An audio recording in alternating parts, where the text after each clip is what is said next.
इंसान अपना बचपन कभी नहीं भूलता। यही तो वो समय होता है जब वो बिना कुछ सोचे सिर्फ अपनी छोटी सी दुनिया में मस्त रहता है। बारिश का सड़क पर जमा पानी काफी होता है हमारे मन को लुभाने के लिए। छोटी छोटी बातों में बड़ी खुशी मिलती है। ऐसी कई बातें होती हैं बचपन की जो हमारे मन में बसी रहती है उम्र भर। पेड़ पर से गिरना, साइकिल का टायर पूरे मोहल्ले में घुमाना, किसी की डांट खाना, स्कूल टीचर, गली मोहल्ले सब बसा रहता है।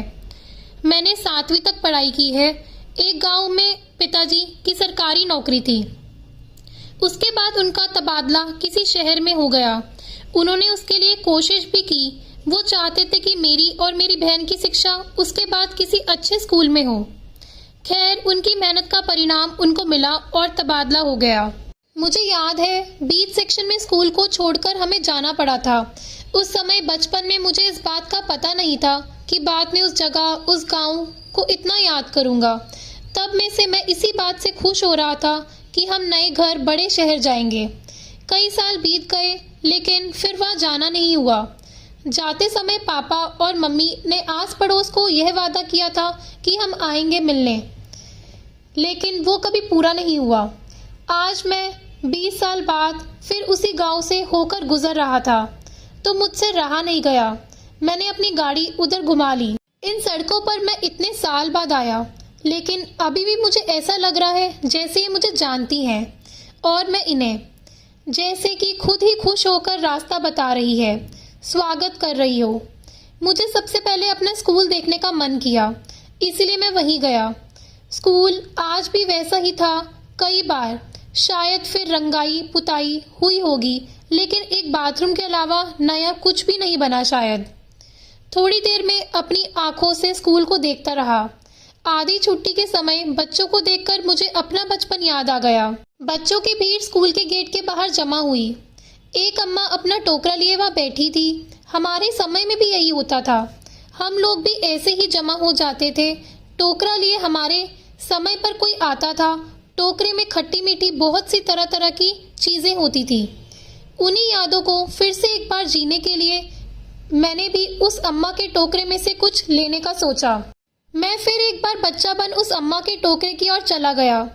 बच्चों के हाथों के बीच मैंने भी अपना हाथ उस अम्मा की ओर किया। अम्मा ने ऊपर मुंह कर मुझसे पूछा कि क्या चाहिए। चेहरे पर झुर्रियां, आंखें को मीच कर बार बार वो देखती थी। चेहरा मुझे जाना पहचाना लगा। मैंने पहचाना कि ये वही है जो हमारे समय पर भी आती थी। पहले से ज्यादा बूढ़ी हो गई थी, इसीलिए मुझे पहचानने में थोड़ा समय लगा।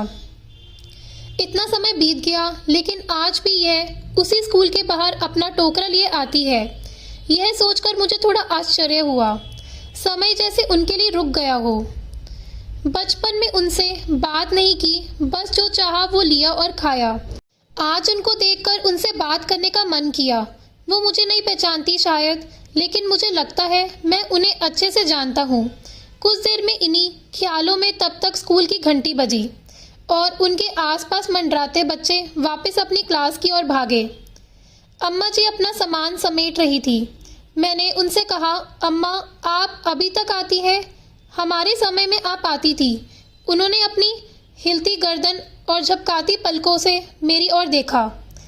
कान से कम सुनता था शायद। इतना कहने पर भी उन्होंने फिर एक बार मुझसे पूछा, क्या कहा? माफ करना, थोड़ा कम सुनाई देता है।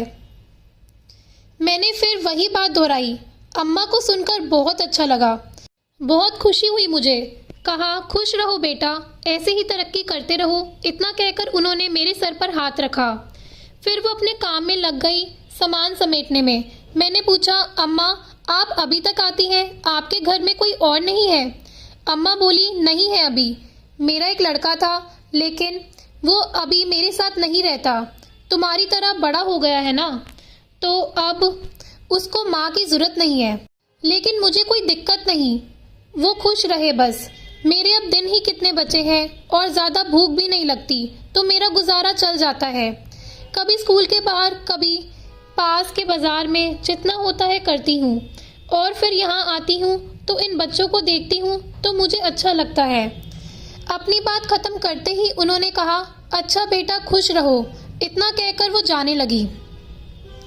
इस उम्र में उन्हें देखकर मुझे ऐसा लगा कि उन्हें कोई उम्मीद नहीं है, ना ही किसी से कोई शिकायत हो। उनके बेटे के बारे में मैंने सोचा कि उनसे पूछूं, पर पूछ नहीं पाया। मुझे लगा कि उनको तकलीफ ना हो। मैंने उन्हें रोका और उन्हें कुछ रुपए देने चाहे। पहली बार उन्होंने बेमन से ना कहा। मुझे पता था उन्हें इसकी ज़रूरत है। कुछ देर बाद मानी और उनकी आंखों में से आंसू आने लगे। इस उम्र में यह सब देखना कितना पीड़ादायक होगा। अगर हमारे माँ बाप हमारे बचपन में हमें ना संभालते, जब हम बेबस थे, तब शायद कोई बड़ा ही ना हो पाता। लेकिन जब उन्हें ज़रूरत होती है तब हम उनके साथ नहीं होते और 2 वक्त का खाना भी ना दे सके, तो इससे बड़ी कोई शर्म की बात नहीं। मुझे ये सोचकर सुकून आया कि अच्छा हुआ मैं अपने बचपन के स्कूल गया। मैं कोशिश करता हूँ हर महीने उन्हें कुछ रुपए भिजवाने की। आपको अगर ये कहानी अच्छी लगी हो तो हमें कमेंट करके ज़रूर बताइए। इसी तरह की और अच्छी कहानियाँ आप हमारे चैनल पर जाके सुन सकते हैं। तो बने रहिए हमारे साथ और हमारे प्रयास को सफल बनाइए। धन्यवाद।